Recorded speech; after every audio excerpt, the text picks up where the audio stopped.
Friends, today వేచిన పప్పు, పచ్చిమిర్చి, tomato రోటి పచ్చడి ఎలా చేయాలో చూద్దాం. ఫస్ట్ తగినన్ని పచ్చిమిర్చి, ఒక హాఫ్ ఆనియన్, కొద్దిగా చింతపండు, ఒక 3 టమోటాలు, కొద్దిగా వేచిన పప్పు. ఫస్ట్ వేచిన పప్పుని బాగా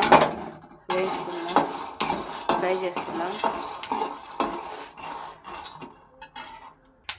ఇలా మంచిగా బాగా వేగాక ఇప్పుడు పచ్చిమిర్చి, ఆనియన్స్ వేసుకుందాం. ఇలా మంచిగా వేగిపోవాలి, సిమ్లోనే పెట్టుకొని వేయించుకోవాలి. ముందుగా 1 స్పూన్ ఆయిల్ వేసుకోవాలి. ఆయిల్ వేసుకున్నాక ఇప్పుడు పచ్చిమిర్చి, ఆనియన్స్ వేసుకున్నాం. బాగా ఫ్రై అయ్యాక కొద్దిగా జీలకర్ర, ఇలా వేగుతున్నప్పుడే కొద్దిగా జీలకర్ర, కొంచెం ధనియాలు, కొన్ని ఆవాలు వేసుకున్నాం. మిక్స్ చేద్దాం. బాగా ఫ్రై అయిపోయి ఇప్పుడు పక్కకు తీసి పెట్టుకుందాం. ఇప్పుడు ఇందులోనే కొంచెం ఆయిల్ వేసుకొని టమోటాస్ ఒక 3 వేసుకున్నాం కదా, అవి మంచిగా వాడనిద్దాం. తీసి పెట్టుకుంటున్న చింతపండుని ఇలా వాష్ చేసుకొని కొంచెం. హలో అందరికీ, ఇప్పుడు మనం ముందుగా వేయించి పెట్టుకున్న పచ్చిమిర్చి, ఆనియన్స్, కొద్దిగా 2-3 వెల్లుల్లిపాయలు వేసుకొని ఇలా మెత్తగా స్మాష్ చేసుకొని దంచుకోవాలి.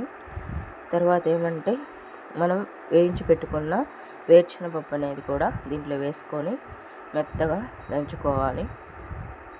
అలా మెత్తగా బాగా స్మాష్ చేసుకొని దంచుకొని కొద్దిగా కల్లుప్పు అనేది మనం ఇప్పుడు ఈ స్టేజ్లో వేసుకోవాలి.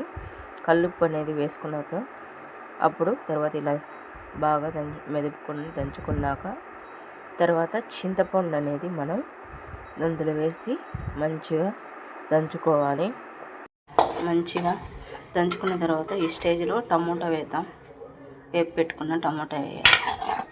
ఈ టమోటా బాగా దంచాక చూపిస్తాను మళ్ళీ. ఇలా మంచిగా టమోటా కూడా స్మాష్ చేసుకున్నాక ఇప్పుడు ఆనియన్స్ వేసి మంచిగా దంచుకోవాలి. ఫైనల్గా మన చట్నీ ఎలా ఉందో రోటి పచ్చడి చూద్దాం. ఫైనల్గా మన రోటి పచ్చడి, వేచిన పప్పు, పచ్చిమిర్చి, టమోటో రోటి పచ్చడి ఇలా వచ్చింది. మీకు కానీ నచ్చితే ఈ రోటి పచ్చడి మీకు కానీ నచ్చితే లైక్ చేయండి, షేర్ చేయండి, సబ్స్క్రైబ్ చేయండి ఫ్రెండ్స్. మీరు కూడా ఇంట్లో చేసుకోండి.